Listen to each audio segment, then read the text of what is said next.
केशकाल अनुविभाग में रेत माफियाओं के हौसले बुलंद, पत्रकारों को घेरकर जान से मारने की कोशिश हुई नाकाम। केशकाल में पिछले कुछ सालों से केशकाल अनुविभाग में रेत माफियाओं के हौसले बुलंद हैं।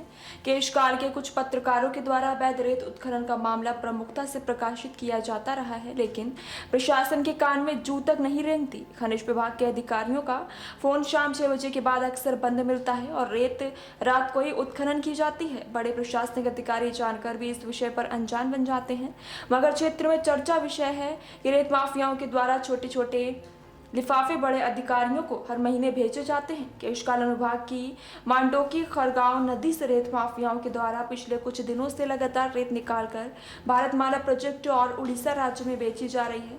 11 नवंबर को जब पत्रकारों ने न्यूज कवर करने के उद्देश्य से खरगांव नदी पर लगी हुई चैन मशीन और गाड़ियों के फोटो वीडियोस लेने की कोशिश की तो रेत माफियाओं ने ब्लैक कलर की थार कार में कुछ गुंडे मोटरसाइकिल से अपने गुंडों को इकट्ठा कर पत्रकारों को जान से मारने की धमकी दी और गाली गलौज की।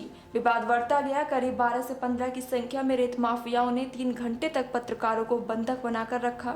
अधिकारी को सूचना देने पर तहसीलदार विश्रामपुरी और थाना प्रभारी खरगांव नदी पर पहुंच गए और बीच बचाव किया। रेत माफियाओं के गुंडे पैसों की मांग भी कर रहे हैं और पूर्व में केशकाल एसडीएम श्री अंकित चौहान को पत्रकारों के द्वारा बहुत बार मौखिक रूप से सूचना दी जा रही थी कि रेत माफियाओं के द्वारा बड़े पैमाने पर रेत का उत्खनन कर दूसरे प्रदेशों में बेचा जा रहा है, लेकिन अनुविभागीय अधिकारी राजस्व केशकाल के द्वारा अब तक किसी भी प्रकार की कोई ठोस कार्रवाई नहीं की गई है। रेत माफियाओं ने धामनपुरी ग्राम में रेत का बड़ा ढेर जमा कर रखा था। इस पर अनुविभागीय अधिकारी और खनिज विभाग के अधिकारियों ने पहुंचकर छापेमारी कर रेत को जब्त किया था, लेकिन कुछ दिनों में उस सारी रेत माफियाओं ने डंपर लोड पर उड़ीसा के राज्यों और भारत माता प्रोजेक्ट को बेच दिया।